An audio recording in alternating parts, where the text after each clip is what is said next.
Heavenly Father, as we begin this study this morning, this class, we ask that your Holy Spirit would be in attendance, that you would pour your truth out upon us, and that our vessels would be fit to receive it, that the message might change us more fully into your image. I ask that you'd prepare our hearts and minds to understand the seriousness of what's going to be shared here this morning, and allow us to let the gravity of how close we are to the end of the world sink in. Please be with us now and guide and direct in Jesus' name. Amen. Brother Aryan was here as a student for 2 trimesters, and we got to know him pretty well, and we liked him. And when he went back to Holland, where he's from, he proposed having a prophecy school in there in Holland. That would be the first one there for this message ever. And even though I hadn't planned on traveling, I was trying to back off on traveling in order to support him and getting that off the ground. We went there, and it was a blessing. But because I was going there, we went and had a meeting the week before in Wales. And what happened for me personally, is I realized 2 issues that are some of the most powerful evidence that midnight's about to hit that you could ever expect to find. And one's really profound and exciting, and the other is just as I've never come across anything more serious. Okay, the one is the opening of the 7th seal, and the other one is the Omega Apostasy. All right, but they're kind of connected in terms of how it was opened up to me, and others there as well. It wasn't any of my doing, it was my observations. But I was told during this time period more than once that any kind of light that would come from Daniel 11 is irrelevant, this isn't word for word, until you get into the binding off. And I had taken a concern with me to Wales that there was an overemphasis on the subject of the binding off, that there might be an unbalance taking place. So I was watching for that kind of stuff. So when I was told that there wasn't going to be any light that was, it was basically the statement of any importance until you get to the binding off. And it's only there that the light is going to be clarified and understood. It was a warning sign for me, and it was a warning sign based upon old truths, okay? And the reason I'm saying old truths is because when you look at the Omega Apostasy, and let's be clear, especially for the students that are here that may not be that mature in this message, Omega is the last letter in the Greek alphabet, and the Omega Apostasy was identified by Sister White by using a history that she called the Alpha Apostasy in the time of John Harvey Kellogg. So the implications for us is, based upon all that information, the Omega Apostasy is the last apostasy, okay? So it's the apostasy that takes place just before midnight, okay? And the opening of the 7th seal, people may not understand it, but it too would take place just before midnight. So I've understood that logic for myself for a long time. So when I go on this trip, kind of just to support Aryan in Holland, and I realize, wow, I'm seeing the 7th seal opened up, and I'm at the same time seeing the Omega Apostasy. I've never, it's just pretty profound to see both those things at once and know that it's saying that midnight is about to happen and that this movement is about to hit an iceberg. Okay, it's about to hit an iceberg. And it's about to do it in the next 72 hours. So this is the seriousness of what we're going to walk through here. I want you to get this here, the 7th seal, is the understanding of Daniel 11, 40 to 45. What I want to walk you through, basically, I'll start here. There was a brother I worked with for a few years, probably almost 10 years, and I quit interacting with him in 2008, but he regularly had some really profound insights on prophecy. And when we parted ways back in 2008, he was grappling with the opening of the seventh seal. So I wasn't studying it directly myself, but I was watching what he was studying, and I got the overview, and I understood some basic things about the opening of the seventh seal. I don't know what he ever did further than that. But if you haven't ever considered what the seventh seal is, I want to show it to you briefly. And if you turn to Revelation 8, and of course when we were looking at it way back then in 2008, almost a decade ago, we weren't talking about anything about midnight or midnight cry, okay? So I'm only plugging this in to, it's back there by Tyler, to put it in context for us. In Revelation 8, that's in your notes.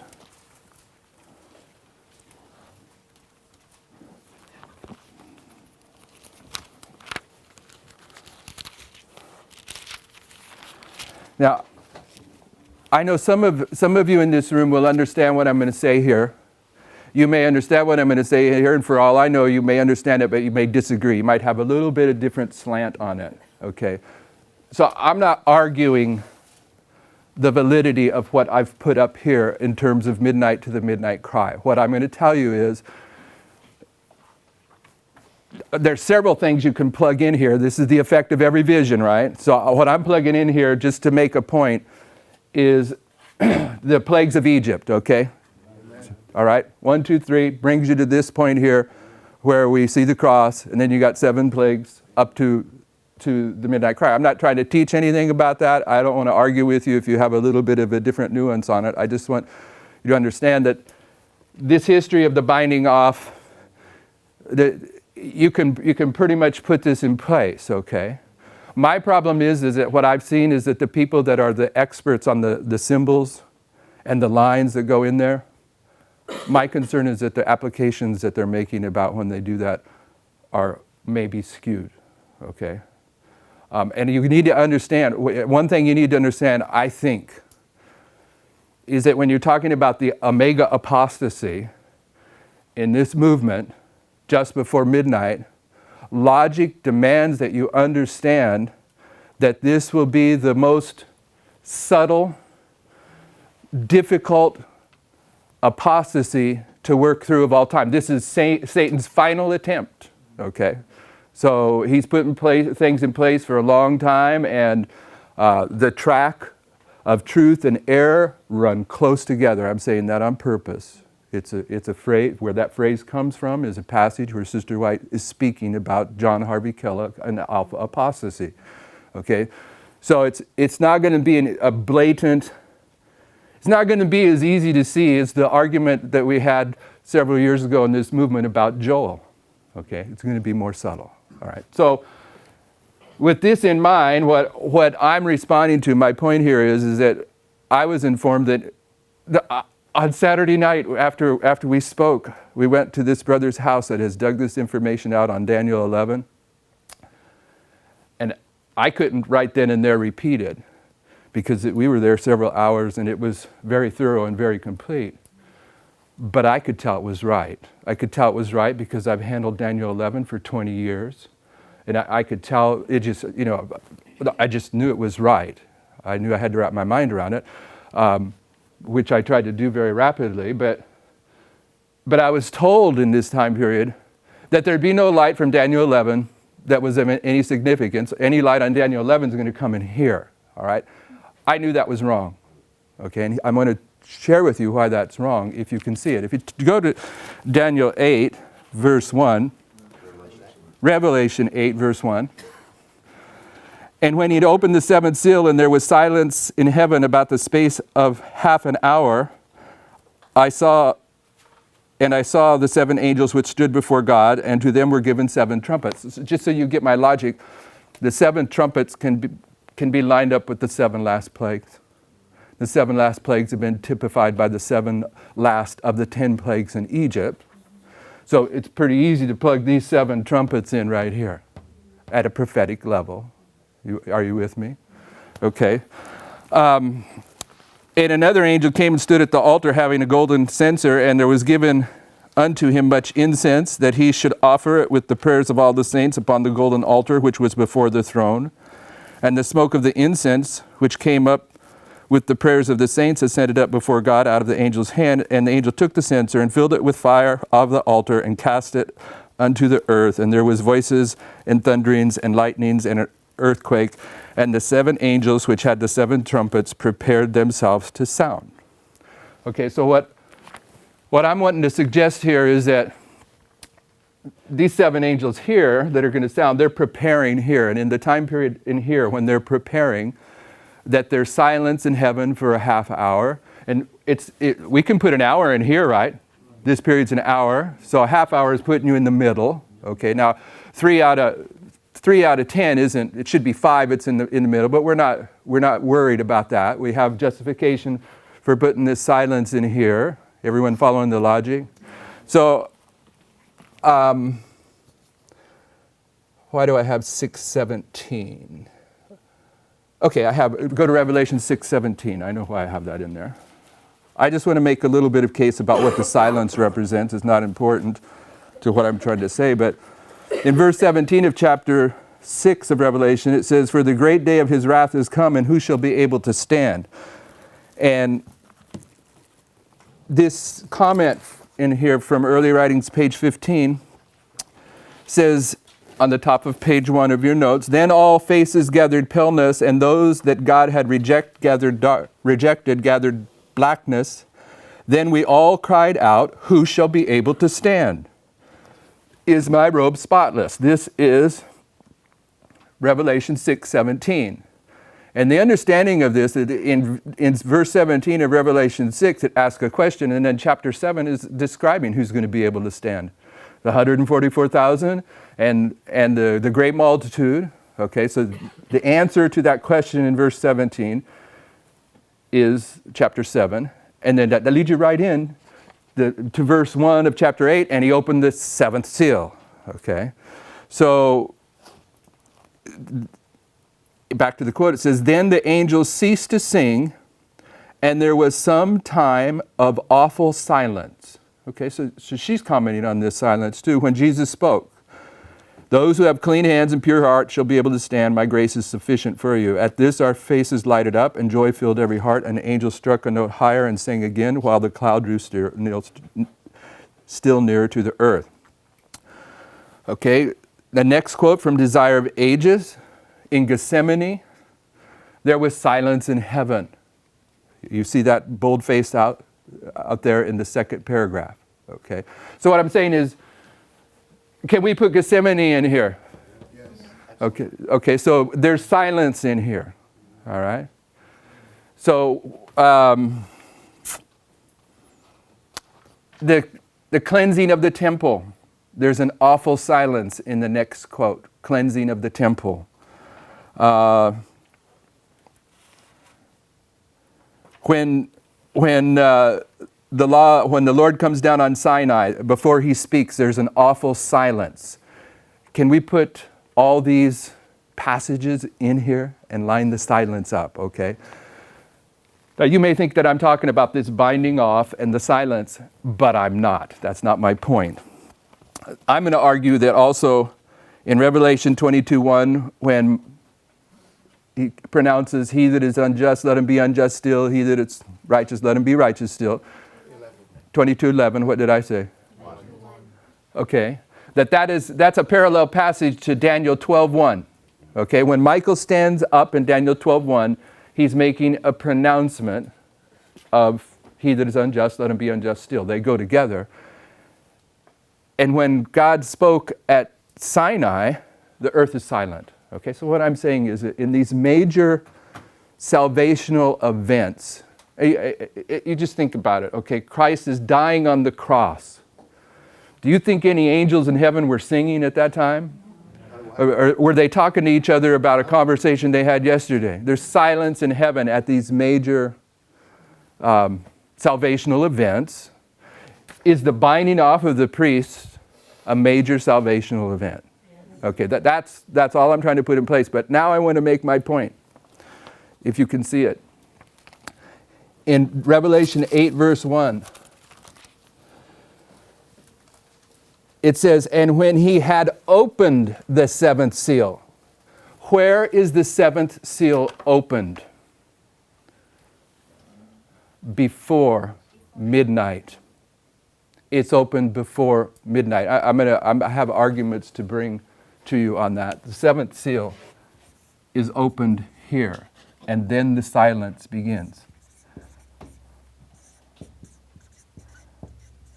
Let me ask you a question in terms of this movement. See what our aptitude is on this. Getting too far, sorry. When was the first seal opened? See, this is something we haven't handled for years, so nobody's raising their hand. Go ahead. The first four seals parallel the four trumpets, the four, it's the number 4, so I guess you could either put it at 9/11 or 1989. 1989. Let me show you why. I hope I put it in my notes. Let's read this. I have to read them, right?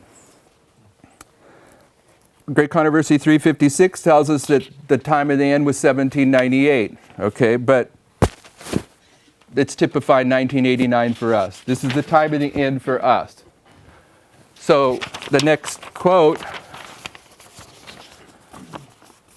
says, it was the Lion of the tribe of Judah who unsealed the book. What I want you to see is that Sister White, when she speaks about the unsealing of the book of Daniel, she says it's the Lion of the tribe of Judah that unsealed the book of Daniel. But in the book of Revelation, who is it that unseals the book that is sealed with 7 seals?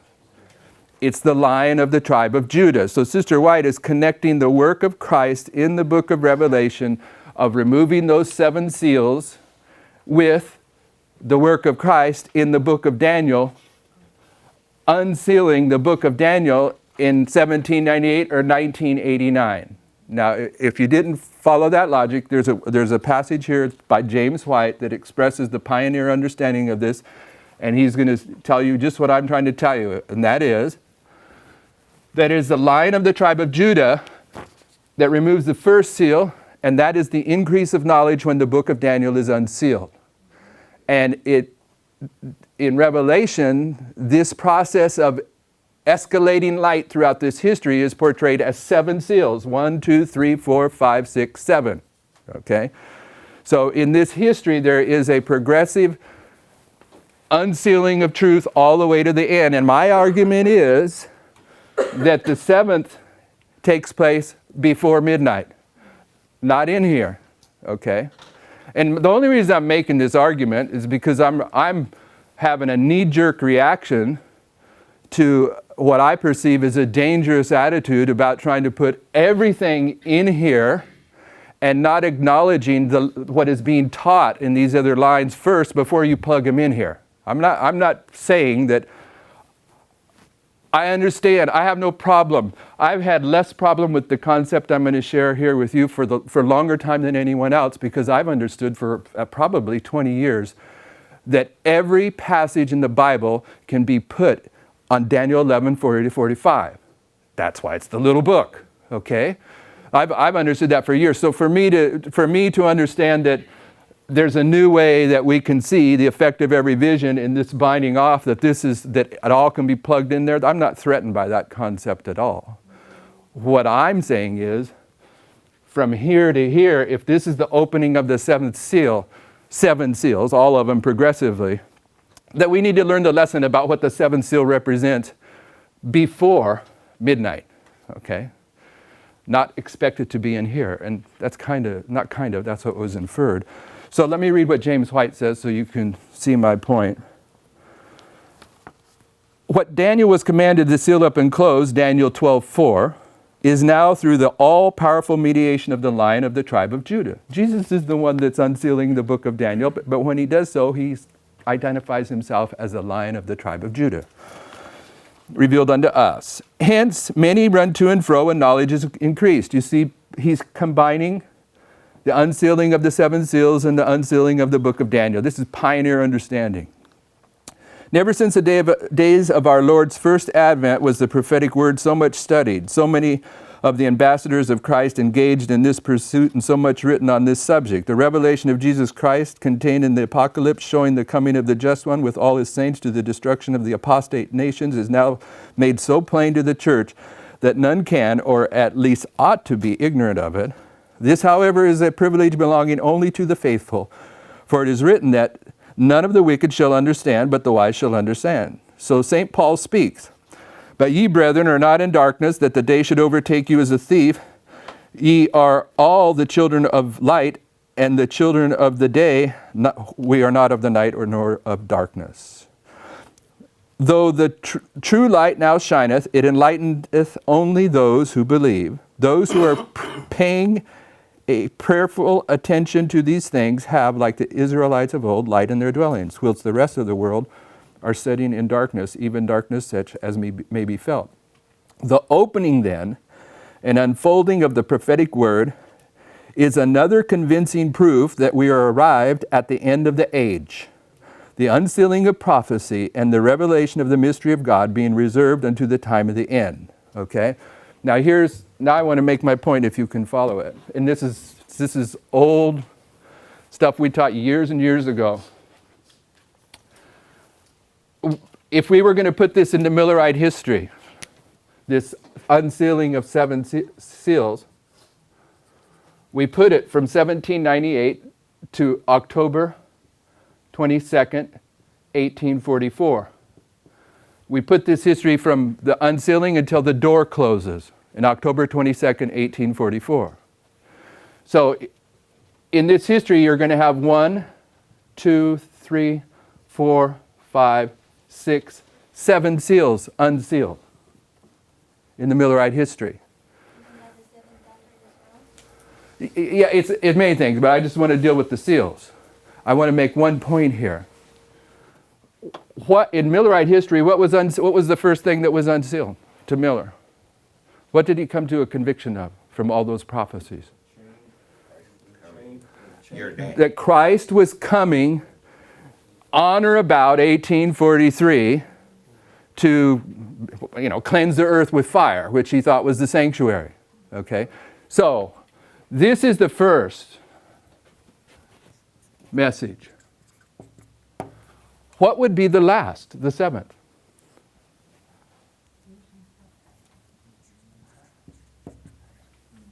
It has to be the same thing, doesn't it?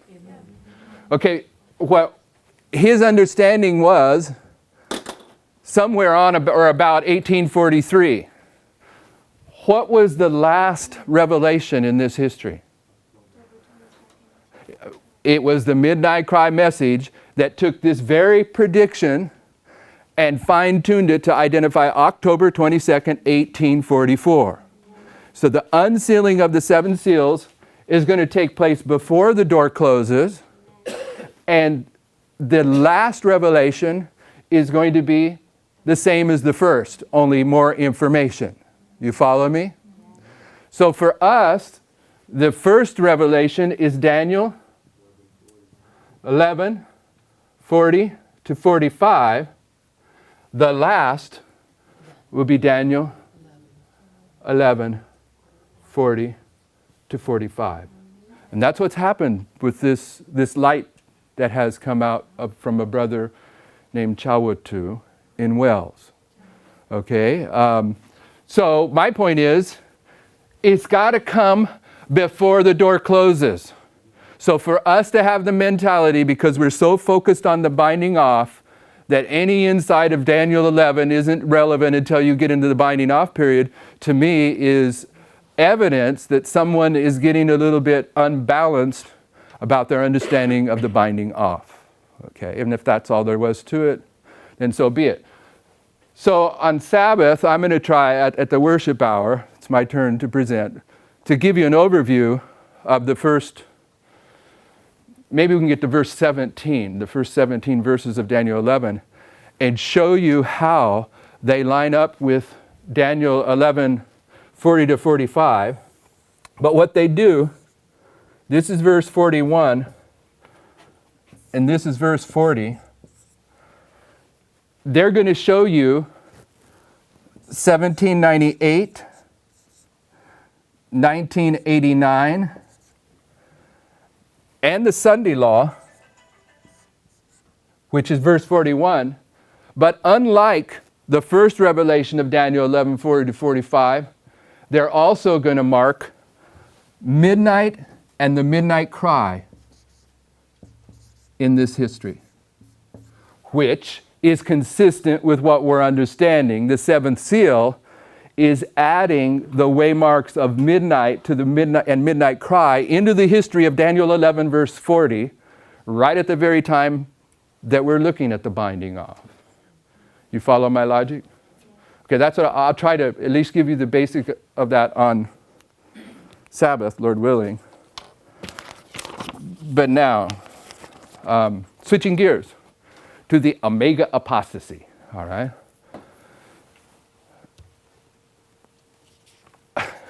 I have to, I don't know, one time, years ago, when we were first starting in public ministry, after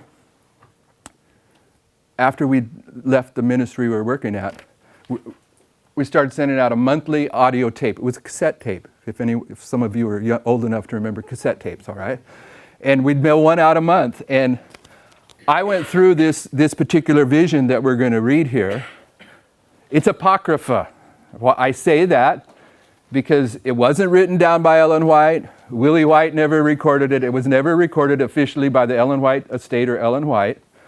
But it's always been out there in Advent history.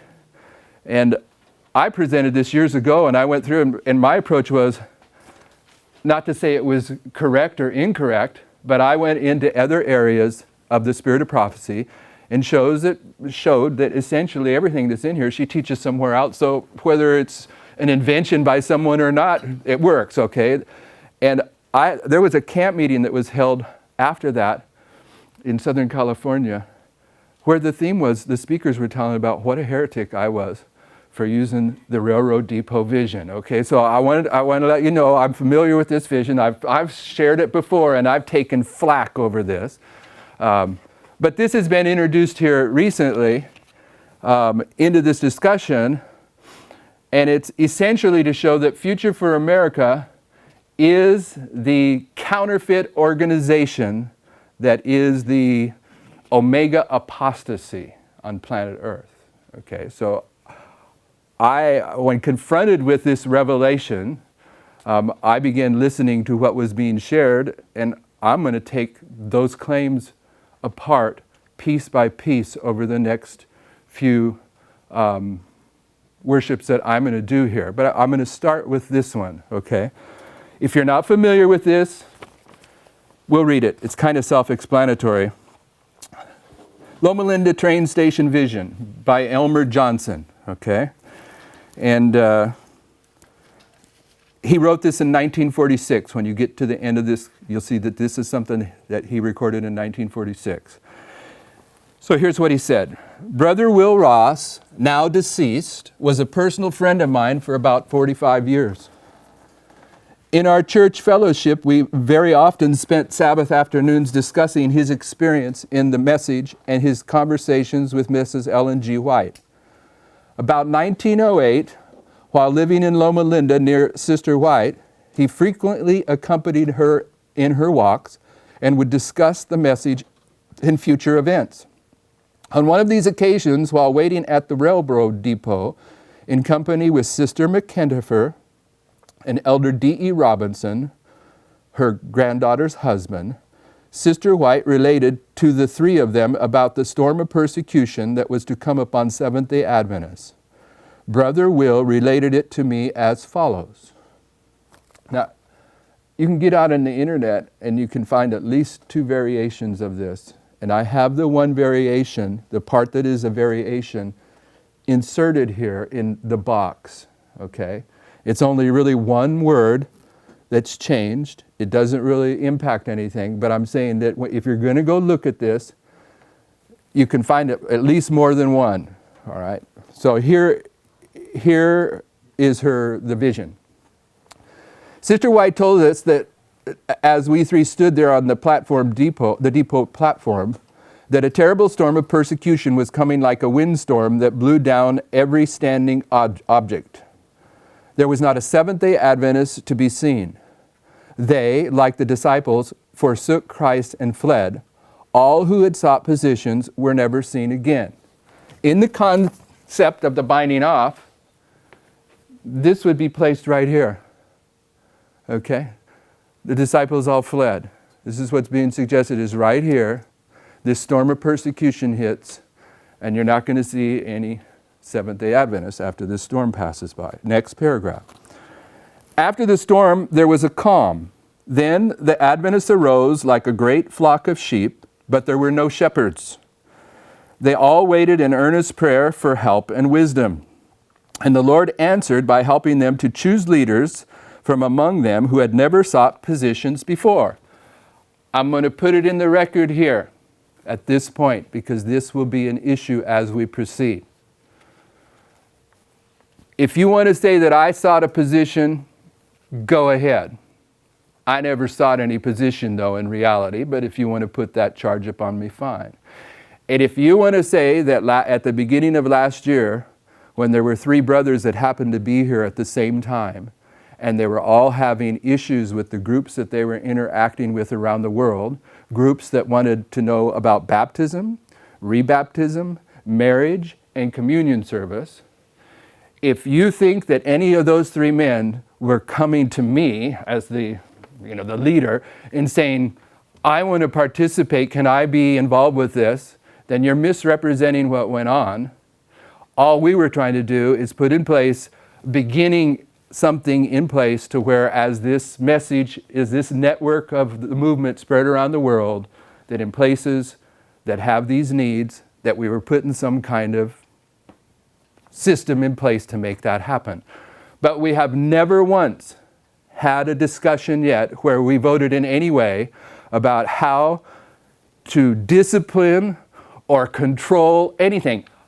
We have talked about it because it needs to be done, but it has never been done. So of those 3 persons that participated a year ago in trying to solve the problem about baptism, rebaptism, marriage, and communion service, none of them were seeking for position either.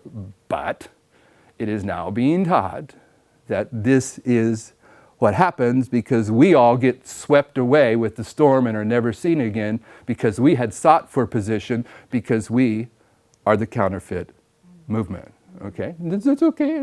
People have said worse things about me before. I'm not threatened by it, but I want you to understand the logic that's coming in here because you may not realize it, but you're going to be confronted by this test starting right now. I guarantee it. It's going to shake this movement around the world far more than the fallout that took place back with the Path of the Just guys. Okay, guarantee it. It's already getting cranked up. After the storm, who had never sought positions before, they prayed earnestly for the Holy Spirit, which was poured out upon them, making them fully ready for service. They then went forth, fair as the moon, clear as the sun, and terrible as an army with banners, to give this message to the world. To me, I'm positive that expression from the Bible is marking the church triumphant. Okay, so that would fit in there. Now the next paragraph is important. It says, this is the guy that hears this from Sister White. It says, I was astonished and asked if it applied to Loma Linda as we were looking in that direction. Sister White replied to my question by stating that it applied to the entire denominational world. It so stunned me that I did not ask any more questions. Will Ross, Boulder, California. This is the railroad, Boulder, Colorado. This is the railroad depot vision that I had years ago. And I always understood that this is the Sunday law storm because we didn't know any of the details. We weren't even understanding midnight cry back then, let alone midnight. It was all about Sunday law, period. So I'm seeing the Sunday law sweep away the entire denominational world. You know, Catholic churches, Protestant churches, Adventist churches, the Sunday law shuts them all down, wipes them out. But here recently, this other paragraph from another record of this comes in, and there's only one other thing added. It says, their brother who related this testimony said, I was surprised and asked whether this refers to Loma Linda. Her answer, that this vision refers to the entire denominational Adventist people in the world. So you get to pick or choose whether it's the denominational world or just the Seventh-day Adventist denomination around the world. It's a moot point for me, okay? It doesn't really matter because it's being applied to this ministry and this movement, the other ministries that are connected with this ministry. And my argument is William Miller's rules. Every word has to fit, right? Yeah. Got to have bearing, okay? There's only one definition of denominated. It's to be named. And there is no name in this movement, brothers and sisters. It's not been named. And if you think it's people say it's, a bunch of Pippingerites or some kind of variation of that, that's not what we're talking about. The Lord gives His covenant people their name, and in here we're going to walk through and show you that He agrees with what He has taught about marriage. It was never God's will for divorce. But even God had to divorce ancient Israel. He had to divorce the Protestants in Millerite history. Okay, He's going to divorce the Seventh-day Adventist Church and raise up the Church Triumphant. So my point is this. Even though it was never God's perfect will to have divorce, it would be an abomination to claim that the Lord would marry His new bride while He was still married to His old bride. Okay? And we can go through and show, we're going to go through and show, that when the Christian church first became called Christian, it was after AD 34. AD 34, Christ divorced ancient Israel, and thereafter He gives the name to the Christian church. Okay? He divorces the Protestant church in the Millerite history. When does the Seventh-day Adventist Church get named? 1860. Okay? Well after the divorce has taken place. Okay? So there has to be a divorce of the Seventh-day Adventist Church first, and then the name given to this movement, however it ends up. So this storm, whether you take the one comment on it or the other, whether it says entire denominational Adventist people or entire denominational world, it's the denominations that are being addressed, and this movement is not a denomination. It's never been named. It could not qualify for this. All right, you follow the logic here?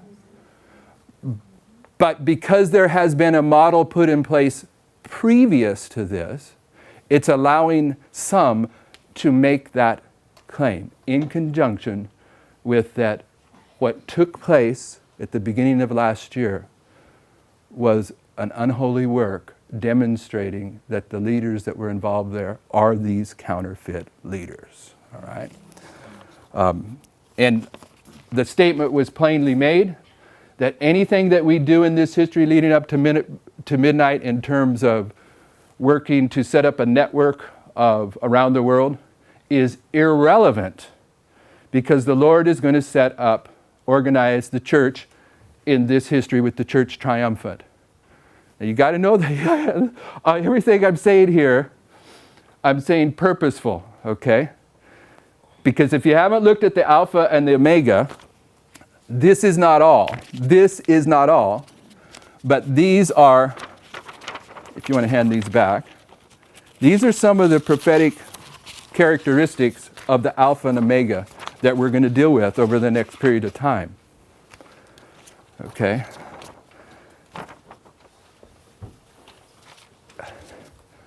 And you may not realize it, but when Sister White speaks about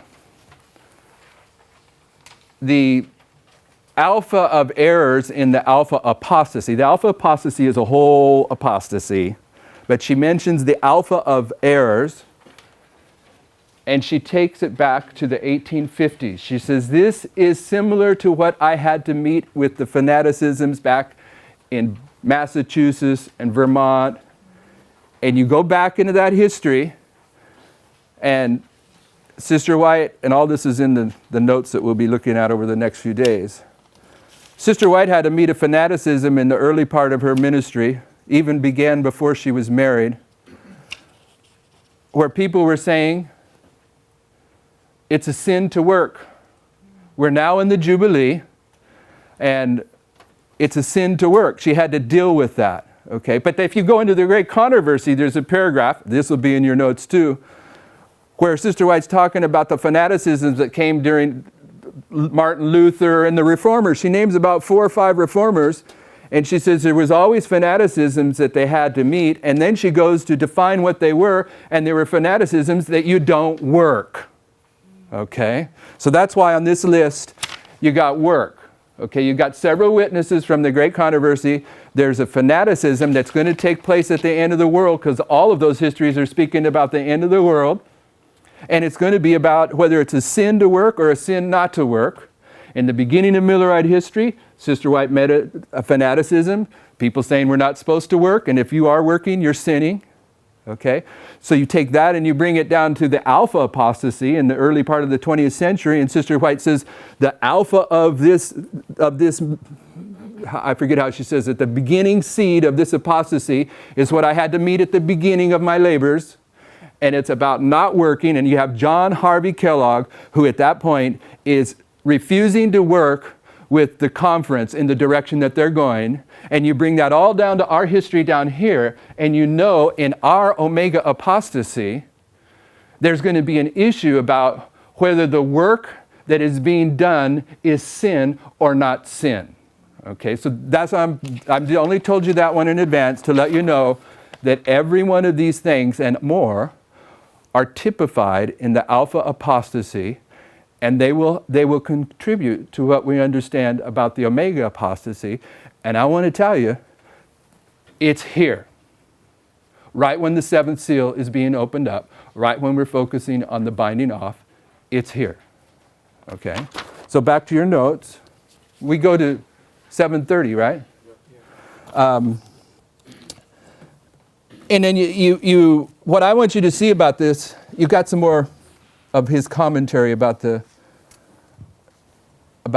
railroad depot vision, but what I want you to see is that grammatically it's only three short paragraphs, and you can take one paragraph and it's stated a different, but it's just 3 short paragraphs, and in those 3 short paragraphs, the thing that is emphasized the most is this thing about the denominational world. You got the paragraphs, and then the guy, Will Ross, is led to ask the question about what's this storm of persecution all about?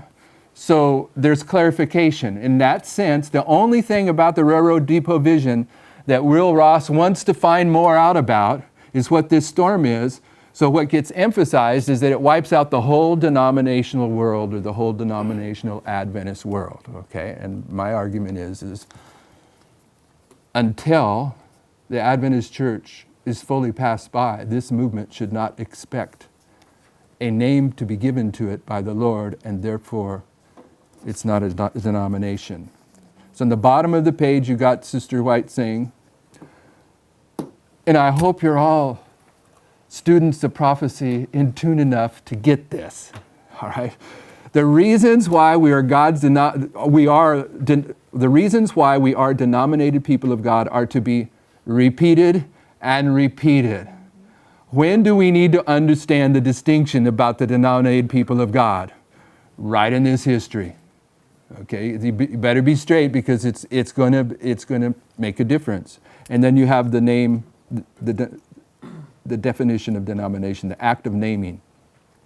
A class, society, or collection of individuals called by the same name as a denomination of Christians. 1860, when I sent this over to Brown's house last night to have them print it, so they lost some of the attributes. 1860 should be the subtitle on the next page. And this is just an overview of the struggle and that they went through to select a name, and it took place in 1860. Please read that. I don't need to read all this, put it in the record. Please read it. But at the last paragraph, it says, this is from Arthur White, Ellen White biography, volume 1, page 423, 425. Even so, T.J. Butler of Ohio dissented, and Elder Lawrence, Sperry, and Andrews, and Ingraham refrained from voting. Now the Sabbath-keeping Adventists had a name that Ellen White was shown carried heaven's approval, and underneath it, in Selected Messages, Book 2, page 384, we are Seventh-day Adventists. Are we ashamed of our name? We answer, no, no, we are not. It is the name the Lord has given us. It points out the truth that is to be the test of the churches. So they don't get named until 1860, and they got their name through a general conference session saying we need a name, and they worked through it. And when they did it, it was the Lord's providence, obviously, because Sister White ratified it.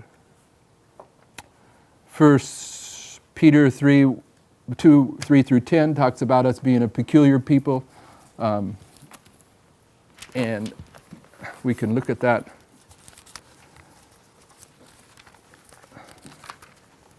Is it hot in here? Yes. Good. I'm glad it's not me. Is that typical?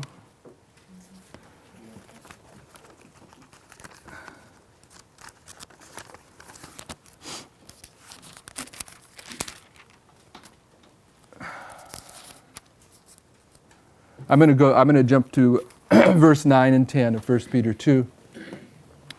But you are a chosen generation. I'd say that's this generation. A royal priesthood.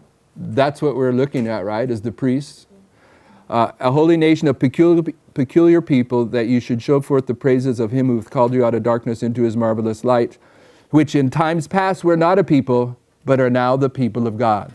Okay, so you can trace this from Peter back to Deuteronomy, where the Lord, or Exodus, probably Deuteronomy too, but go to Exodus 3:10. This is just speaking about the choosing of ancient Israel. But the Christian church had been chosen just like ancient Israel. Exodus 3:10.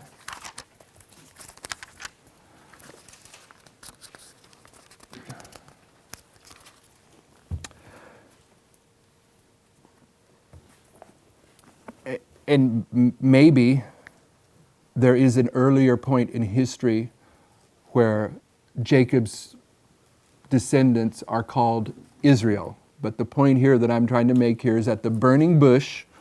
In verse 10 it says, come now therefore, and I will send thee unto Pharaoh, that thou mayest bring forth my people, the children of Israel, out of Egypt.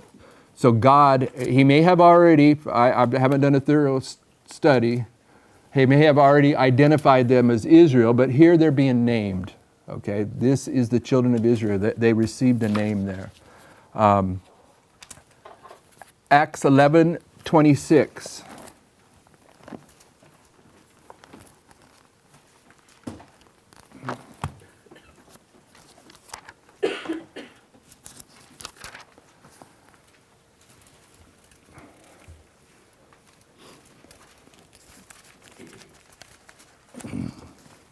And when he had found him, he brought him unto Antioch. And it came to pass that a whole year they assembled themselves with the church and taught much people. And the disciples were called Christians first in Antioch.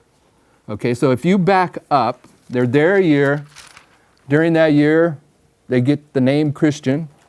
But if you back up to the beginning of the chapter, you have the dream where Peter is seeing the unclean animals come down, and he's going to be sent to Cornelius' house. And that was post-stoning of Stephen. Okay, so it was after God divorced ancient Israel that he gave them the name Christian.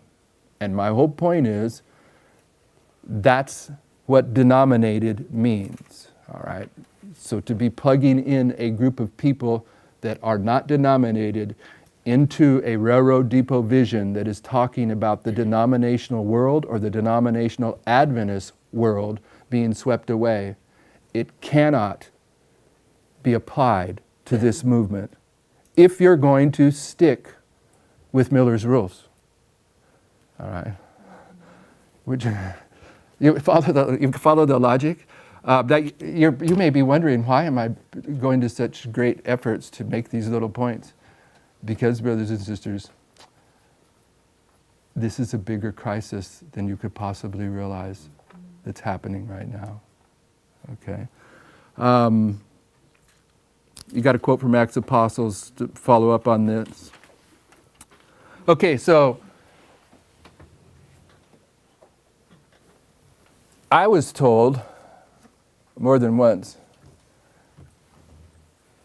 that this Future for America and all the people that are here serving are this counterfeit movement that comes to the great storm of persecution gets swept away. All of us get swept away because all of us sought for position. Okay. So I go up into bed and something pops in my mind. I'm thinking, oh man, that shows that can't be true. That can't be true.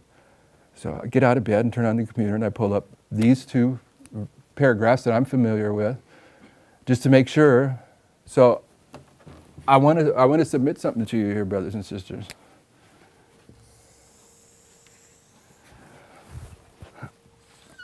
(1989) or 1996. Okay, 2001.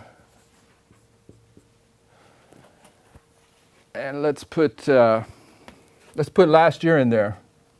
Last year is where we went and we anointed some brothers so that when they're in their various parts of the vineyard where they labor, if people need to be baptized, rebaptized, all that, they're capable of doing it.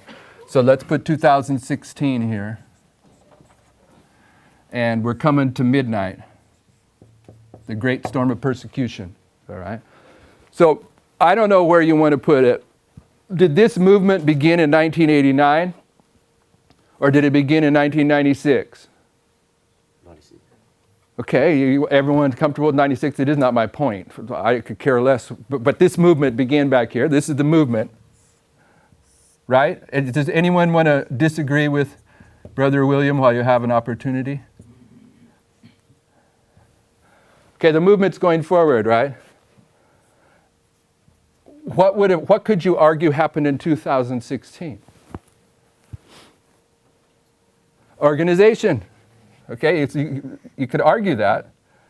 I don't really think it's much of an organization at this point, other than it's a network of people around the world. But the organization begins here. Organization.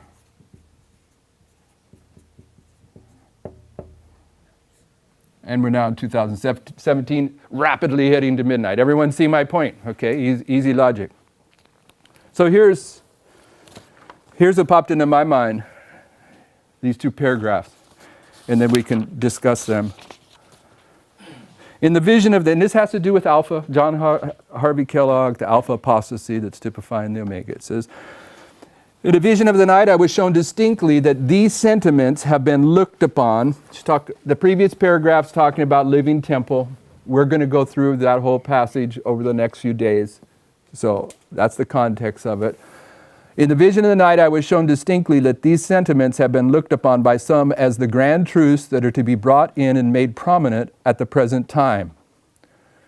Okay, so the Omega Apostasies, brothers and sisters, will consist of emphasizing some grand truths that are to be the prominent ones. And I believe that our message is the binding off message. Okay, I'm not opposing that. But there will be, without a doubt, based upon God's word, just before midnight in this movement, there will be an emphasis upon some grand truths that need to be put in place that are incorrect. That's what she's saying here. She's saying the people that are getting sucked into John Harvey Kellogg and the Living Temple, they've taken some of those truths out of there and they're arguing this is what needs to become the premier focus of our attention at this time. All right, that's how I'm looking at this prophetically. I hope you see it. I was shown a platform, and she's going to tell you that to do that is going to be to remove the foundations. I was shown a platform braced by solid timbers, the truths of God's word, the word of God. Someone high in responsibility in the medical work was directing this man and that man to loosen the timbers supporting this platform. Then I heard a voice saying, "Where are the watchmen that ought to be standing on the walls of Zion? Are they asleep?" This foundation was built by the master worker and will stand storm and tempest. Now I want you to understand something here. If you wrap your mind around the history of John Harvey Kellogg, when she's saying, where are the watchmen that should have seen what was happening with Kellogg's progressive development of this era? She's saying that the Omega era that comes into this movement, or the Adventist church, however you're going to apply it, it's developed for a period of time before the watchmen even catch on to it. And you got a secondary witness to this, because Sister White will tell you, I seen it coming, but I thought the men I worked with were going to deal with it, and I wasn't going to have to deal with it. So she even drug her feet. She plainly says so. But then she has a dream about the iceberg, and she says, I can't wait any longer. Okay, so it's telling you that this Omega Apostasy isn't something that just is open at one point in time. It's something that starts somewhere back in time, and the people that had their spiritual discernment, that should have had the people that are known for having spiritual discernment, didn't do their due diligence in catching it as early as they could. But nevertheless, that's how it plays out. That's how it played out in the Alpha. That's how it will play out in the Omega. Are they asleep? This foundation was built by the master worker and will stand storm and tempest. When's the storm and tempest? Well, that's the storm of persecution at midnight. Okay, same storm and tempest. Will they permit this man to present doctrines that deny the past experience of the people of God? Okay. The time has come to take decided action. So there will be doctrines here in our history that will deny at least some of the history from 1989 till now. Okay? If you're going to apply it to this movement, and here's the thing, I don't have a problem personally applying it to this movement. My problem is when you apply it to this movement exclusively. Because this primarily should be applied to the Seventh-day Adventist Church. Okay, the fact that there will be a parallel crisis in our movement is okay, but the primary application of this is the Seventh-day Adventist Church. And I'll show you that in a minute, okay? So in that case, if it was the Seventh-day Adventist Church, the denial of the past experience of God, the Seventh-day Adventist Church has denied Millerite history and all that that represents, okay? But if you're going to bring into our history, then it's got to be a denial of things that happened in our history, or the experience. Everyone with me on this logic? Okay, next paragraph. The enemy of souls has sought to bring in this, and by the way, I shared this with a person that was making these claims about this ministry and the direction it was going. And for whatever reason, he couldn't even say, I get the logic. He couldn't even assent to say, I get your logic, but I think you're wrong. He couldn't get it. And when I was done sharing this, I had to go to the airport or I was going to miss my plane. And the discussion that went on afterwards, he didn't get it. He just kept bringing other lines of prophecy to prove that what I'm going to share with you here right now is not valid. Okay, so this is a key point here. You may not know what the issue is yet, but follow my logic so you have the ability to test it through your own studies and see if my logic is valid or not. This is important stuff. The enemy of souls has sought to bring in the supposition that a great reformation was to take place among Seventh-day Adventists, and that this reformation would consist in giving up the doctrines which stand as the pillars of our faith and engaging in a process of reorganization. There was my first argument. If this is the organization, before you get to midnight, before you get to the Omega, there's going to have to be a new organization. You see that? So for someone to say that, oh yeah, you're the leader of the movement, you're the leader of the organization, but you're the counterfeit movement, well, where's the reorganization that took place in this history? Because you got to have it to apply this passage. In giving up in a process of reorganization. Were this reformation to take place, what would result? The principles of truth that God in His wisdom has given to the remnant church would be discarded. And by the way, this ministry here has been identified from that approach, that we're not using Miller's rules correctly, and what we've done is we've substituted a system of intellectual philosophy in its place. So they're seriously looking at this and applying it, because you're going to talk about a system of intellectual philosophy. Our religion would be changed. The fundamental principles that have sustained the work for the last 50 years would be accounted as error. And the first thing I says is, well, if we're in 2016 and we go back 50 years, or you can't apply it literally, you can't apply it literally, all right, I'll drop that argument. Okay, I dropped that one.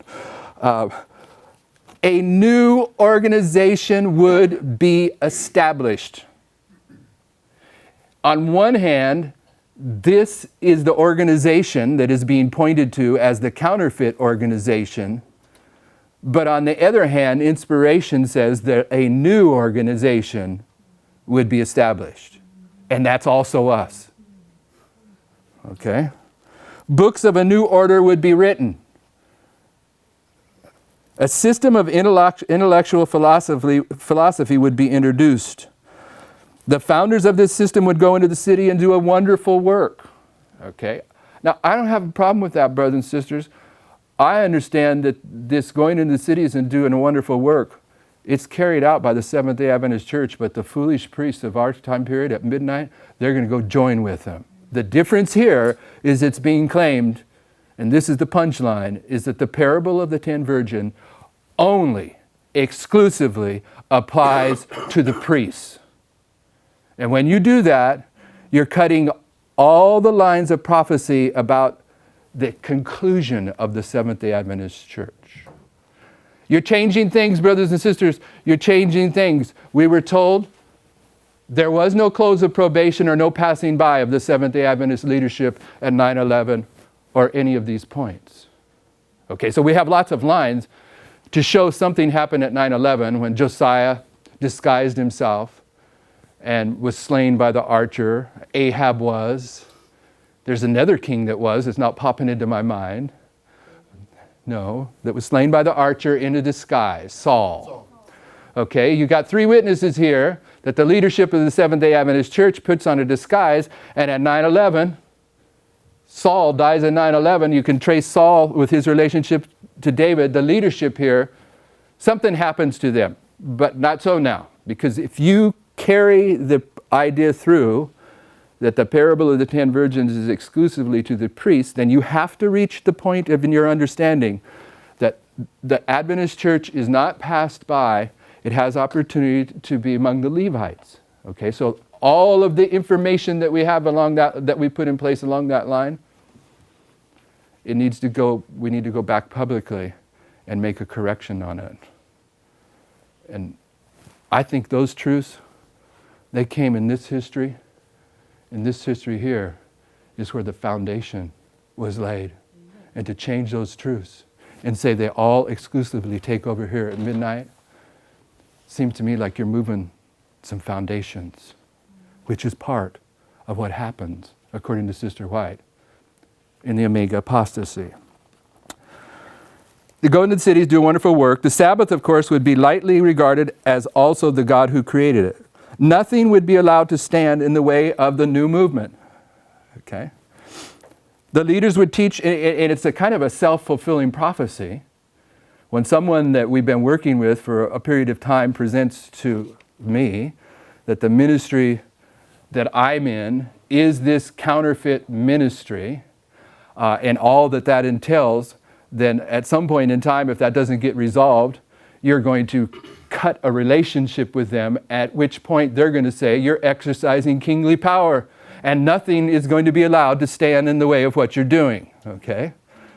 The leaders would teach that virtue is better than vice, but God being removed, they would place their dependence on human power, which, without God, is worthless. Their foundation would be built on sand, and storm and tempest would sweep away the structure. Okay, so When did you write that? Do you know what year it was? about 1903. So, I don't believe that. I don't believe that I believe that at midnight, the Adventist church is going to be fulfilling this work of going into the cities and doing a wonderful work, and that the foolish priests of this movement are going to join with them. You're no longer going to have any influence of the Holy Spirit. You're going to be fully under the control of Satan. What would stop you? What came to my mind, this doesn't mean anything, but I liked it when I realized, when I listened, what were the accusations that were being made, and then the night before I was going to leave, this passage comes into my mind. I thought, okay, I get it now. And then what came into my mind, some of you may have already recognized. I may have heard this from someone else and never paid attention to it, and it clicked in my mind. Or maybe it just clicked in my mind all on my own. I'm not taking credit for anything. But after I saw this, I was struggling with the idea, look at, this applies to the conclusion of the Seventh-day Adventist Church real easily. So I'm seeing two lines going on in history. I'm seeing the ending of a covenant people and the beginning of the new covenant people. But if it's strictly the priest, to the extent that all of these passages that are dealing with what I believe are the end of the Seventh-day Adventist Church structure, if they're being applied to us, then there's some real problems with having our movement and our organization, if that's what it is, back at the beginning of last year, suddenly being hijacked by a new movement and a new organization in this period of time. Because, brothers and sisters, it doesn't seem like there's enough time for that to happen to me. Okay, but when I look at it as the unfolding of the Adventist church and then the foolish priests joining with them in this work in the city, what popped into my mind is, wow, now I get it. You would have thought that Trump would have elected Ben Carson as the cabinet guy that run the health and human services, but no, he was elected to take care of the cities, urban development. Because here's a Seventh-day Adventist that is a famous physician that has just been given the job of cleaning up the cities when they're going to get knocked down by the coming judgments of God. I thought, wow, he's not a member of this movement. He's a member of the Seventh-day Adventist Church. And I know he goes out and sells his books on Sabbath. So he lightly regards the Sabbath. So I have a difficult time accepting all this, but I'm here to tell you this argument is about to take place in this movement. And it's going to be, according to Ellen White, like a ship hitting an iceberg and being shaken tremendously, but the ship goes through. The ship goes through. Not one soul is lost, she says. Amen. But I tell you what, brothers and sisters, it's not going to be fun for the next period of time. But it's consistent with the fact that our message is the binding off message. Because the binding off message, you can tell midnight is just about here. You can tell it on so many levels. You can tell it from what we're going to share out of Daniel 11. Okay? And you can see it in the world. What Daniel 11 opens up about midnight and midnight cry is that we weren't incorrect, but we were semi-correct. When we first understand Daniel 11:40 to 45, we identify the Soviet Union as the king of the South. We didn't know that if you're really technical in those first 12 verses of Daniel 11, that it identifies that the king of the South when the king of the north comes against him like a whirlwind in verse 40, when it did it in prior history, when the king of the north retaliates against Egypt, the king of the south, it stops at the borders of Egypt, takes all the territory from it, but it leaves Egypt, the king of the south alone. And that's what happened in 1989. All that territory is taken back, but Russia's still sitting there, and Russia's the king of the south, and he's still an active player in history. And those verses talk about a retaliation of Russia right here at midnight, and then a response by the United States against Russia at the midnight cry. So the opening of the seventh seal comes right at a time to tell us we've been kind of in a gray area about the king of the south. Now we're seeing Russia, and what do you hear on the news every day now? Okay, the Lion of the tribe of Judah is giving us advance warning that midnight is about to arrive. Therefore, the last apostasy should be there right at the same time. Okay, we're going to quit early. I said all I had to say. I didn't know how many notes to plug in here. Tomorrow, I'm going to continue on and we're going to go through I see your hand, the Omega, and pull some characteristics up, and I'm going to tell you I'll put this in place here. What's happened, and I hope there's a possibility that some of us in this room understand it the way I'm going to say it here, and I'm saying it's wrong. There's a possibility that even in this room, there's going to be some shaking over this. But I'm saying that the basic premise of the Omega apostasy is that it's a new model of the parable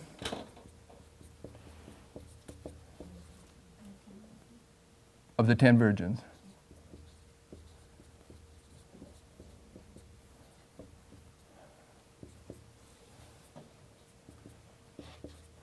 Now, the passages it says, parable of the 10 virgins of Matthew 25 illustrates the experience of the Advent people. It should read, represents the experience of the priests. Okay, because that changes things. And the fact that Sister White says the foolish virgins are not hypocrites tells us that within Adventism there are wise and foolish virgins, but there's also hypocrites. And I would point out, I'm going to argue that when Christ goes into Jerusalem, and Jerusalem is the midnight cry, he curses the fig tree. And Sister White is clear that the fig tree those leaves represent pretension, and she calls them hypocrites. So what I'm saying is, as he's going into Jerusalem, into the midnight cry, the hypocrites are part of the story, even though they're not the focus of the purification that goes on in this movement, hopefully, of the wise and foolish priests. To take that line of prophecy out, I got tons of places where the end of the Adventist church is part of this scenario at midnight to the midnight cry. To take it out under the premise that it's only about the parable of about the priest is an unbalance. I believe it's only about the priest at one level. That, brothers and sisters, this message, this work that's happening is about the priests. But when you eliminate the line that's speaking to the end of the Adventist church, then you're forced to take all those lines and apply them to the priest, and it creates problems that aren't sustainable. There has to be a new organization and a new movement that overcomes this organization and this movement and ultimately goes into the cities and does a wonderful work. I don't think it's so. Brother Tyler, you want to have... No, that's you want to have a closing prayer? Dear Heavenly Father, Lord, we thank you for your mercy. We thank you for your kindness towards us and your forgiveness of sin. Lord, we ask that as we have been looking at these truths, that these things would change us and settle us, Lord, further on the platform. We pray that as these solemn events come to fruition, Lord, that we could see your hand and that we could honor you with our choices that we make, Lord. May we be found with your robes of righteousness, Lord, and not our own human wisdom, Lord. Guide us now and protect us this day, and lead us to a further understanding of your truth and your love. In Jesus' name, amen.